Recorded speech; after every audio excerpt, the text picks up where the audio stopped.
After 3 years of sacrifice, my husband's father, the boss, gave the promotion to his niece who'd only been there 8 weeks. I handed in my resignation with a calm smile. "Congrats to Lily," I said. When my father-in-law read my letter, he lost it. "You can't be serious," he shouted, his face turning red as Arthur's voice boomed across the conference room as he raised his champagne glass. "I'm thrilled to announce our new regional director, my brilliant niece, Lily Monroe." The applause erupted around me, but I couldn't move. My hands stayed frozen in my lap while everyone else clapped enthusiastically. 8 weeks. Lily had been here exactly 8 weeks, and she was getting the position I'd been promised for 3 years. I forced my mouth into what I hoped looked like a smile and brought my hands together in slow, deliberate claps. The sound felt hollow like everything else in that moment. Arthur's eyes met mine briefly across the table, and I saw something flicker there, guilt maybe, or defiance. Either way, he looked away quickly. "Amy has been such a wonderful mentor to Lily already," he continued, his voice carrying that patronizing tone I'd grown to despise. "I know she'll continue to support our new director in any way she can." Support. The word tasted bitter in my mouth. 3 years of 60-hour weeks, 3 years of missing family dinners to close deals, 3 years of building this department from 12 employees to 47. And now I was supposed to support someone else stepping into my role. Before we continue, I want to thank you for joining me in sharing these stories that matter. If you believe that loyalty should be valued over family politics in the workplace, please consider subscribing. It's free and helps us reach more women who need to hear this. Now let's see how this unfolds. Lily stood up, her blonde hair perfectly styled, her designer suit crisp and expensive. She couldn't have been more than 28, fresh out of business school with her MBA and daddy's connections. "Thank you so much, Uncle Arthur. I'm really excited to learn from Amy's expertise as we transition into this new phase." Learn from my expertise. Transition. The corporate speak made my stomach churn. This wasn't a transition. This was a takeover. After the meeting dispersed, I walked back to my office on unsteady legs. My nameplate still read Amy Hayes, Senior Operations Manager, but it felt like a lie now. I'd been passed over, and everyone in that room knew it. Some looked sympathetic, others avoided eye contact entirely. Margaret from accounting patted my shoulder as she walked by, whispering, "I'm so sorry, honey."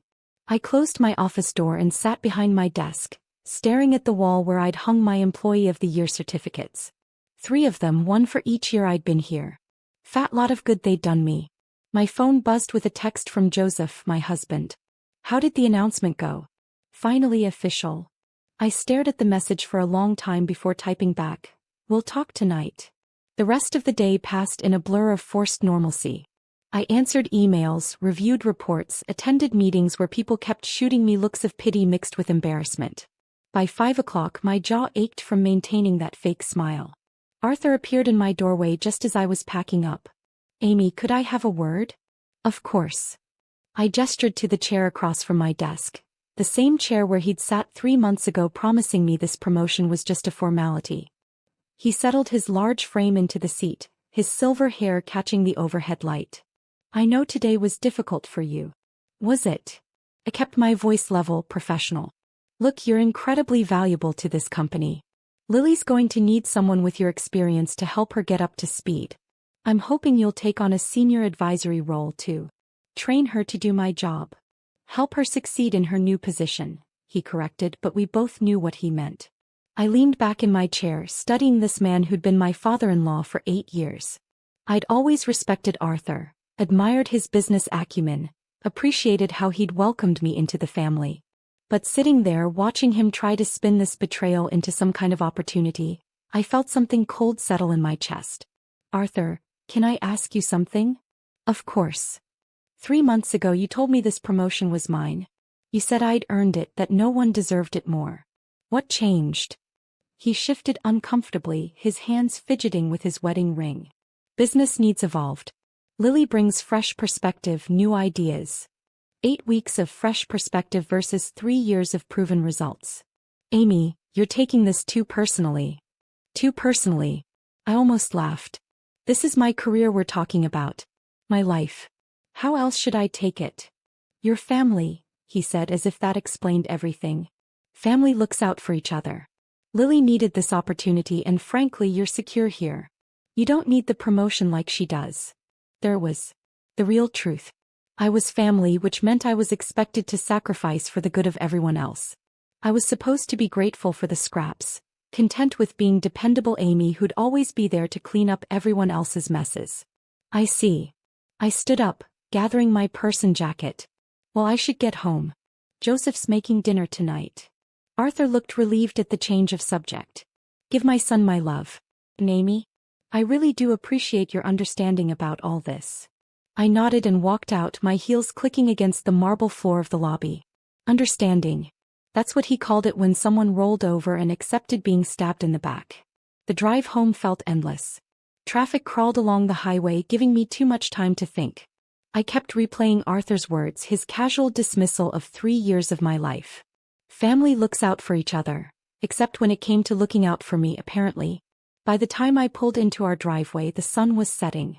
Joseph's car was already there and I could see warm light glowing from our kitchen windows. Home had always been my sanctuary, the place where I could shed the corporate mask and just be myself.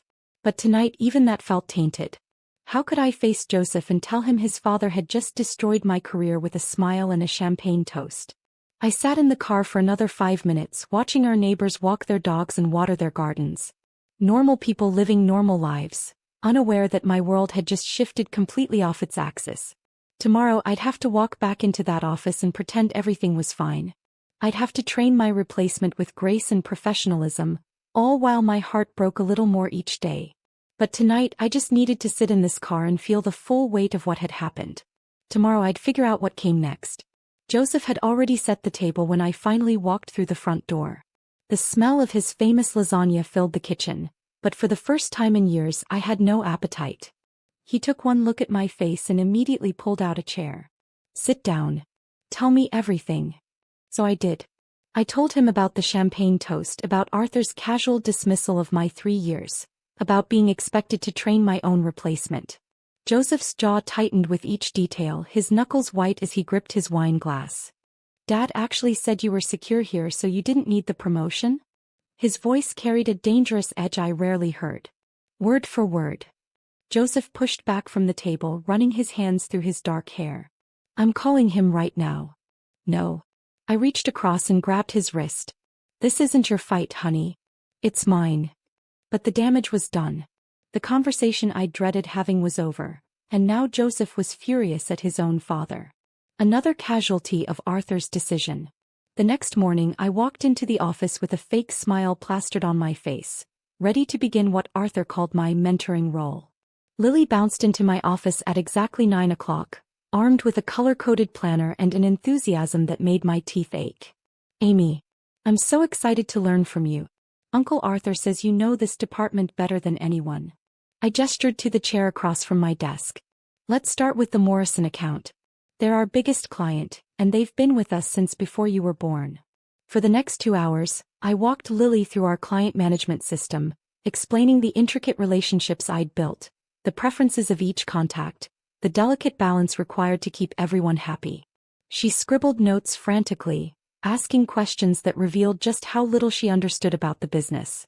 So when Mr. Morrison calls upset about delivery delays, what do? You don't promise anything you can't deliver. You listen, acknowledge his concerns, and give him a realistic timeline with a small buffer built in. But what if he threatens to take his business elsewhere? I paused, studying her perfectly made-up face.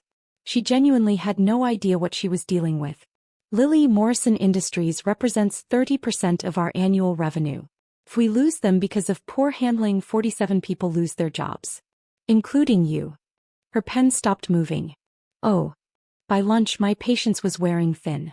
Everything I'd spent years learning through trial and error, I was now expected to download into someone who'd never even read a quarterly report. But the real breaking point came during what should have been my lunch break. I was heating up leftover soup in the break room when I heard familiar voices coming from Arthur's office next door. The walls in this old building were notoriously thin, and Arthur's booming voice carried easily through the shared wall. The transition is going perfectly, he was saying. Lily's picking everything up quickly. Are you sure Amy's okay with all this? That was Lily's voice, younger and uncertain. I moved closer to the wall, my soup forgotten on the counter.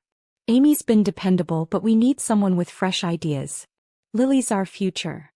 Arthur's words hit me like ice water. She's good at following instructions, maintaining the status quo, but that's not what we need anymore. The company needs innovation energy. You bring that. But she seems so knowledgeable about everything. Some of the clients specifically ask for her.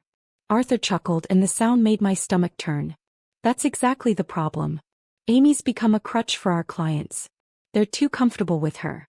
We need to shake things up, get them used to working with someone who'll challenge their thinking instead of just agreeing with everything they say. Challenge their thinking. I'd spent 3 years building relationships based on trust and reliability, and Arthur saw that as a weakness. My carefully cultivated client relationships weren't assets. They were obstacles to his vision of the future. What about her feelings? Lily pressed. She worked really hard for this promotion. Amy's family. She'll understand that sometimes we have to make decisions that serve the greater good. Besides, she's not going anywhere. Where else would she go at her age? She's 42, Lily. Companies want young talent, fresh perspectives. We're doing her a favor by keeping her on. At my age. 42 and apparently over the hill. I gripped the edge of the counter, my knuckles white, fighting the urge to march into that office and tell Arthur exactly what I thought of his greater good. I just feel bad, Lily continued. She's been so nice about training me and I can tell she's hurt. That's because you have a good heart. But business isn't about feelings. Amy will adapt. He always does. That's what makes her valuable. She's predictable, reliable. She'll do whatever we ask because she doesn't have any other choice. Predictable. Reliable. No other choice. I grabbed my soup and walked back to my office, my hands shaking with rage. Not the hot, explosive kind of anger, but the cold, calculating fury that settles in your bones and changes everything. For 3 years I'd believed I was building something meaningful. I'd thought my loyalty and dedication mattered. But I was just the hired help, keeping things running smoothly until the real leadership could take over. Arthur saw me as a placeholder, a babysitter for his clients until his precious niece was ready to take the reins. And the worst part? He was right about one thing. I had been predictable. I'd absorbed every slight, swallowed every disappointment, smiled through every humiliation because I believed it would eventually pay off. But sitting in my office, staring at my Employee of the Year certificates while Arthur's words echoed in my head, I realized something had fundamentally shifted. I wasn't the same person who'd walked into this building that morning. The woman who'd spent 3 years proving her worth to people who would never see it was gone. That afternoon I continued training Lily with the same professional demeanor, but inside something new was taking shape. Every question she asked, every gap in her knowledge that I filled, every client relationship I explained in detail, I was documenting my own value. Not for Arthur's benefit but for my own clarity. When 5 o'clock came I packed up my things with deliberate calm. Tomorrow would bring new revelations, I was certain. But tonight I had some serious thinking to do about what came next. That evening I sat at my kitchen table with my laptop open and a cup of tea growing cold beside me. Joseph was working late, which gave me the quiet I needed to do what I'd been thinking about for 2 weeks. My fingers hovered over the keyboard for a long moment before I began typing. Dear Arthur, please accept this letter as my formal notice of resignation from my position as Senior Operations Manager at Alden Ventures. My last day of employment will be Friday, March 15th, providing the standard 2 weeks notice. I want to thank you for the opportunities I've had here over the past 3 years. I've learned a great deal and am grateful for the experience. I wish the company continued success in the future. Sincerely, Amy Hayes. Short. Professional. Final. I read it 3 times, each time feeling a strange sense of peace settle over me.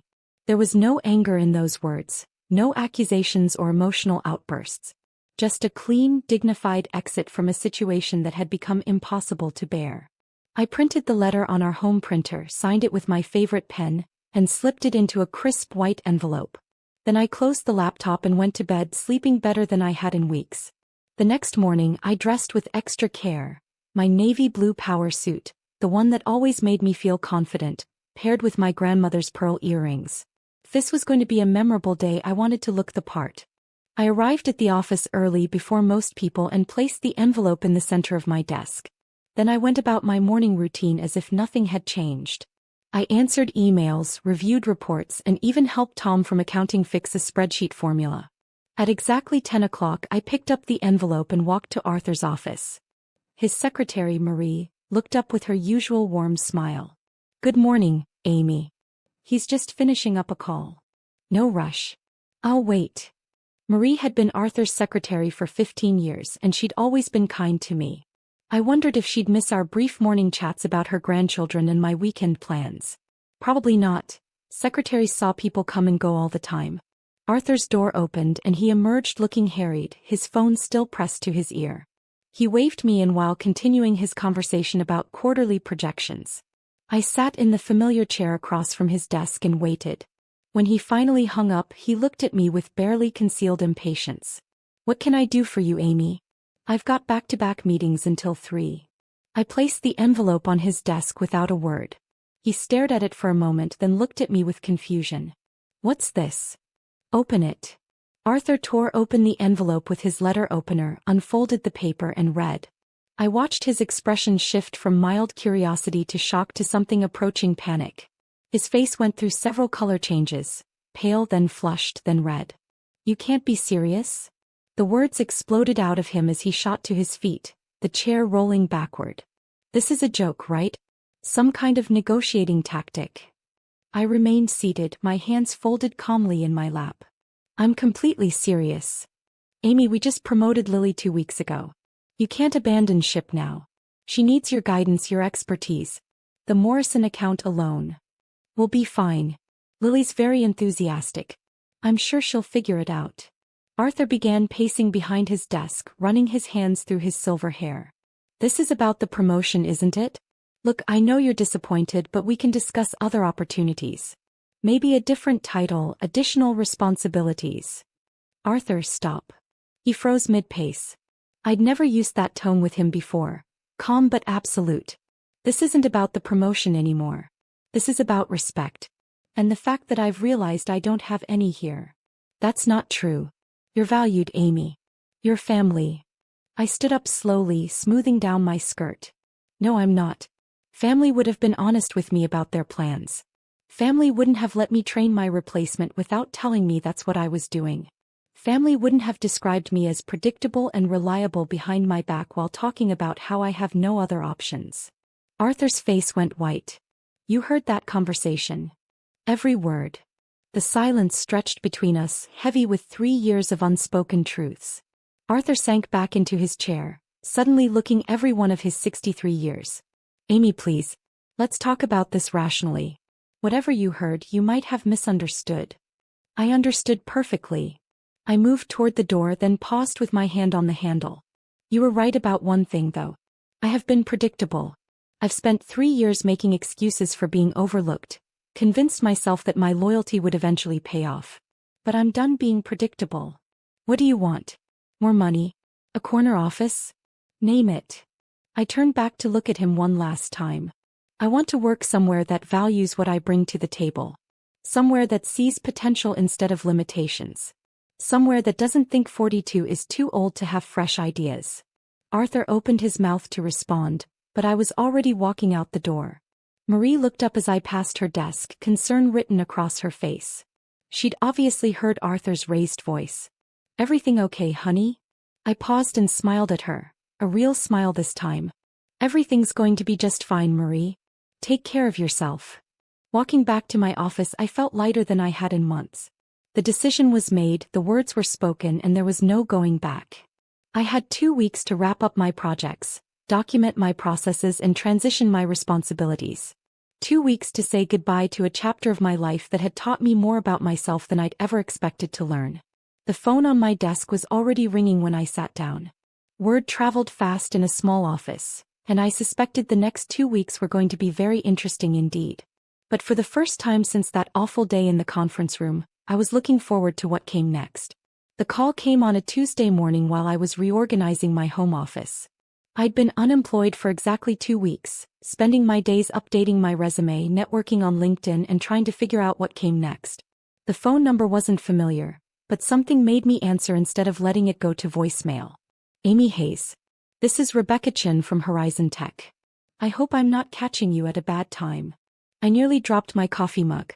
Horizon Tech was one of the fastest-growing companies in the region, known for their innovative approach to logistics and their reputation for promoting from within based on merit alone. Not at all. How can I help you? I'll cut straight to the chase.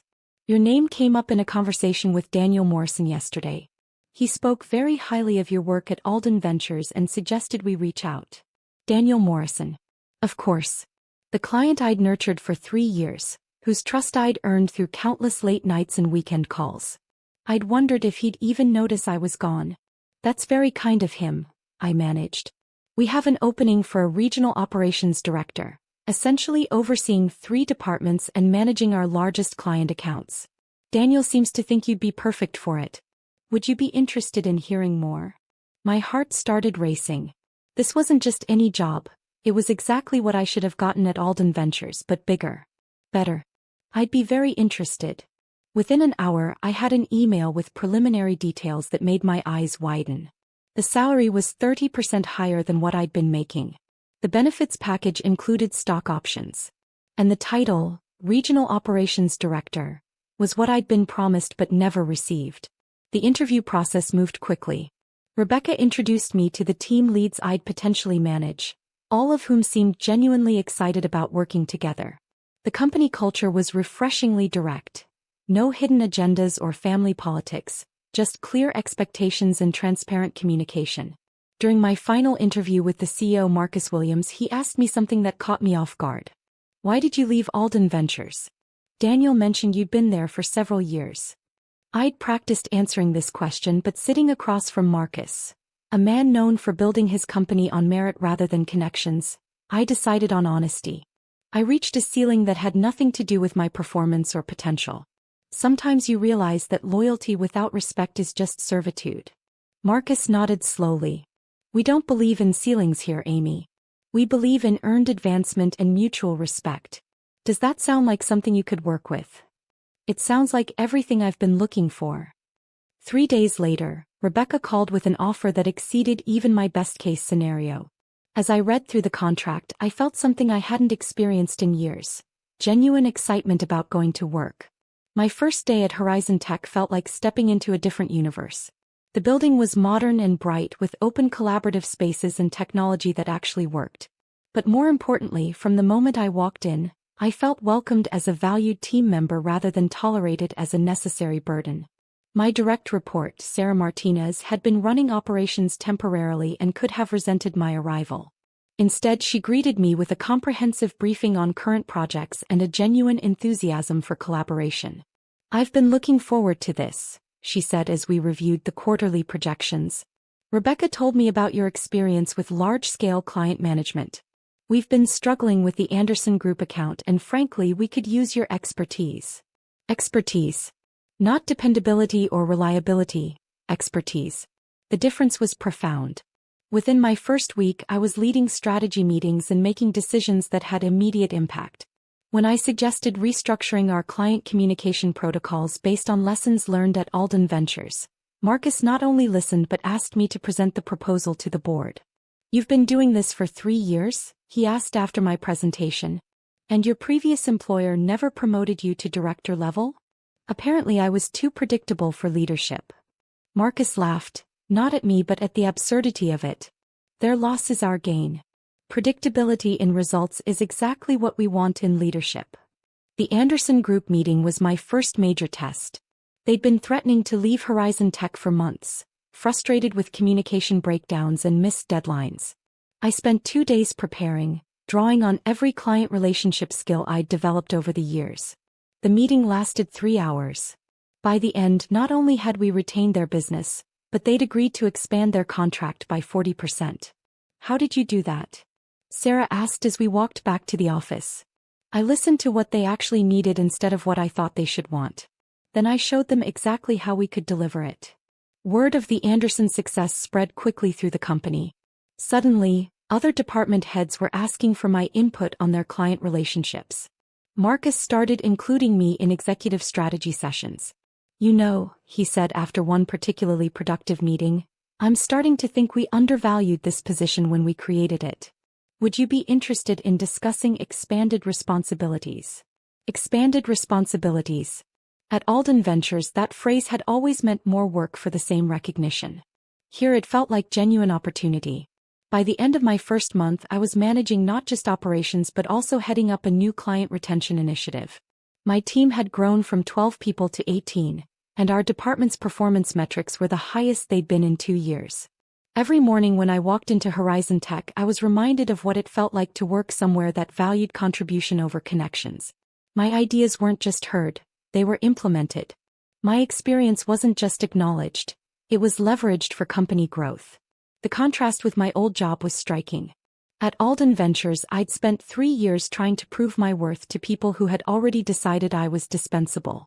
At Horizon Tech, my worth was assumed, and the focus was on how to maximize my contribution to our collective success. For the first time in my professional life, I understood what it meant to work at a company that truly valued merit over politics. 3 months into my new position at Horizon Tech, the industry gossip started reaching me through unexpected channels. At a quarterly networking event, I bumped into Janet Mills from Pacific Financial, one of Alden Ventures' smaller clients. "Amy, I heard you moved to Horizon Tech. Good for you." Her tone carried something more than casual congratulations. "Things have been interesting since you left." I kept my expression neutral. "Oh. Well, let's just say our new contact at Alden Ventures isn't quite as responsive as you were. 3 weeks to return a call? That never happened when you were handling our account." Before I could respond, she was pulled away by another colleague, but her words stuck with me. 3 weeks to return a call. I'd always prided myself on same-day responses. The next piece of information came from an even more unexpected source. Daniel Morrison called me directly at Horizon Tech 2 weeks later. "Amy, I hope you don't mind me reaching out. I have a professional question, but I also wanted to give you a heads up about something." "Of course, Daniel. What's going on?" "We're probably going to be ending our relationship with Alden Ventures at the end of this quarter." My stomach dropped. Morrison Industries was Alden Ventures' largest client. Losing them would be devastating. "I'm sorry to hear that. May I ask what happened?" Daniel sighed heavily. "Remember how we used to have those monthly strategy calls, where you'd walk me through the quarterly projections and we'd adjust our approach based on market changes?" "Of course. Well, your replacement, Lily, I think, she missed our last 2 scheduled calls entirely. When she finally called back, she couldn't answer basic questions about our account status. She kept saying she'd get back to me with information, but those follow-ups never came." I closed my eyes, imagining Arthur's reaction when he learned about Morrison's decision. The final straw was last week. "We had a delivery crisis. Remember how you used to handle those?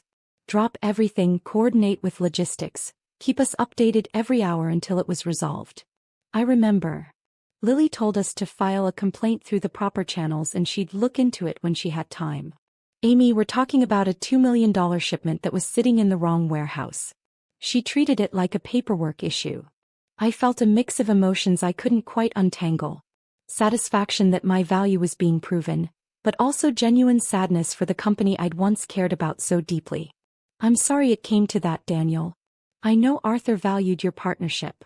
"That's the thing, I don't think he did. When I called to speak with him directly about our concerns, he basically told me that Lily represented the new direction of the company, and if we couldn't adapt to their new approach, maybe we weren't the right fit anymore." My jaw dropped. Arthur had essentially invited his biggest client to leave rather than acknowledge that promoting Lily had been a mistake. "Anyway," Daniel continued, "I wanted you to know that our decision has nothing to do with any animosity toward Alden Ventures as a whole. It's purely about service quality. Amy, the recommendation I gave Horizon Tech about hiring you? Best business advice I've given in years." After we hung up, I sat in my office processing what I'd learned. Losing Morrison Industries would force Alden Ventures to lay off at least 15 people. These weren't abstract business consequences. These were real people I'd worked alongside for 3 years. My assistant knocked on my door. "Amy, Rebecca Chin would like to see you when you have a moment." I found Rebecca in her office with a stack of industry reports spread across her desk. "Sit down, Amy. I've been hearing some interesting things about your former employer." My heart sank. Had word gotten back to Horizon Tech about Alden Ventures' problems? Was this somehow going to reflect poorly on me? The Morrison account was a nice win for us, she continued, but apparently they're not the only Alden Ventures client looking for alternatives. We've had 3 companies reach out this week asking about our services. All of them specifically mentioned your name. Relief flooded through me. Really? Seems like you left quite an impression during your time there. The question is, how do you want to handle this? These could be significant opportunities for Horizon Tech, but I want to make sure we're approaching this ethically. I appreciated Rebecca's consideration. I think as long as we're responding to genuine inquiries rather than actively poaching clients, we're on solid ground. These companies have legitimate service concerns that we can address. My thoughts exactly. Would you be comfortable leading the presentations for these potential new accounts? Absolutely. Over the next month, Horizon Tech signed 4 new clients, all former Alden Ventures accounts. Each presentation followed the same pattern. Companies frustrated with declining service quality, missed deadlines, and poor communication. I found myself defending the Alden Ventures team even as I pitched our services. They're going through a transition period, I'd explained diplomatically. But at Horizon Tech, we can offer you the consistency and reliability you're looking for. The most difficult moment came when Margaret from accounting, my old colleague at Alden Ventures, called me at home one evening. Amy, I hope you don't mind me calling. I got your number from Joseph. Of course not, Margaret. How are you? Honestly, there are rumors about layoffs. The Morrison account is gone, and apparently 3 other major clients have left too. Her voice was shaky. People are saying it's because you left that you took all the client relationships with you. Margaret, that's not. I'm not blaming you, she interrupted. I understand why you left. We all saw how they treated you. But Amy, some of us here have been with the company for years. We have mortgages, kids in college. If Alden Ventures goes under, the weight of unintended consequences settled on my shoulders. I'd wanted Arthur to realize my value, but I'd never wanted good people to suffer for his poor decisions.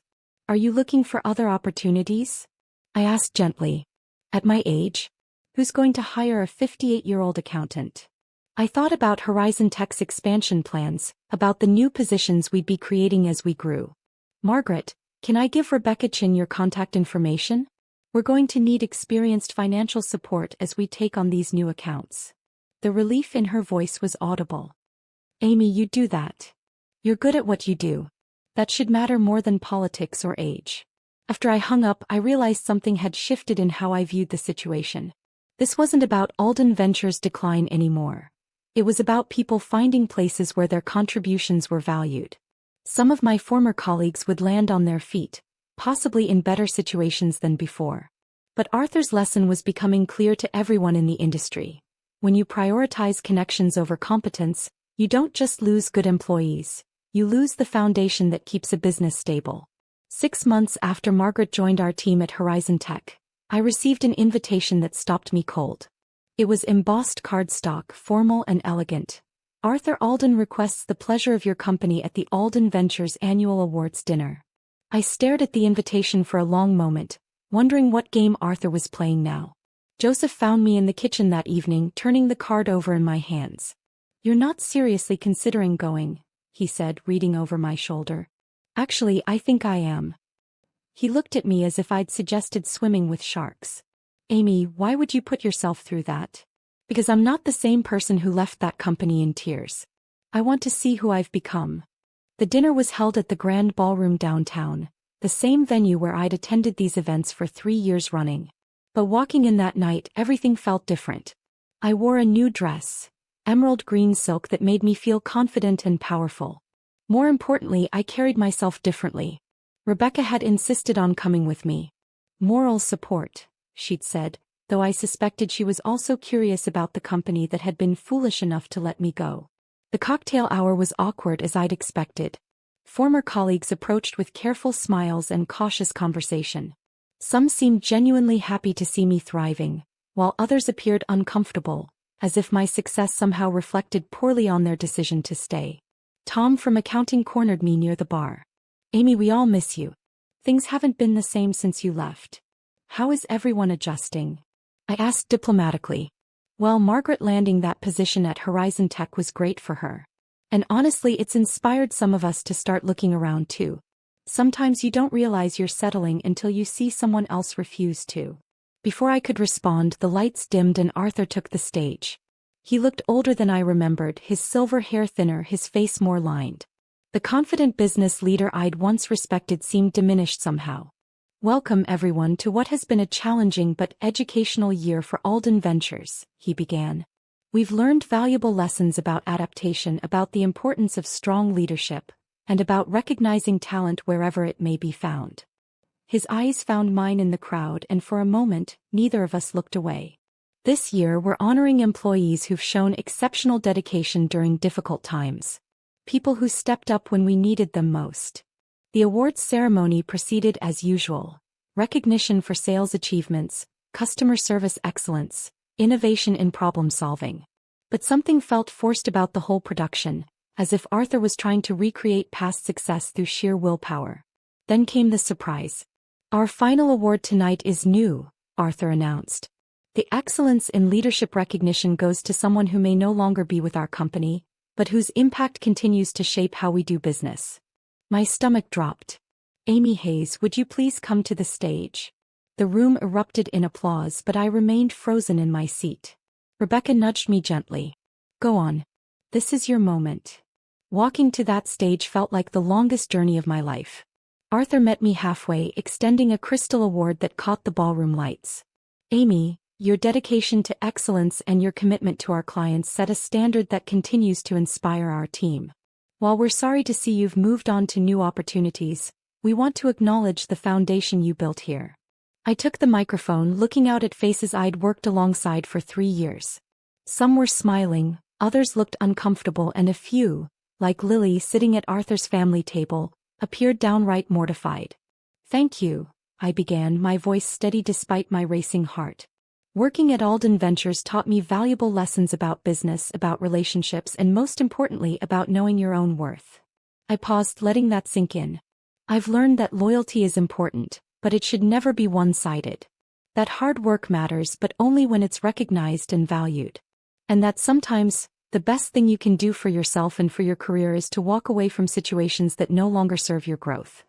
The applause was more scattered this time, uncertain.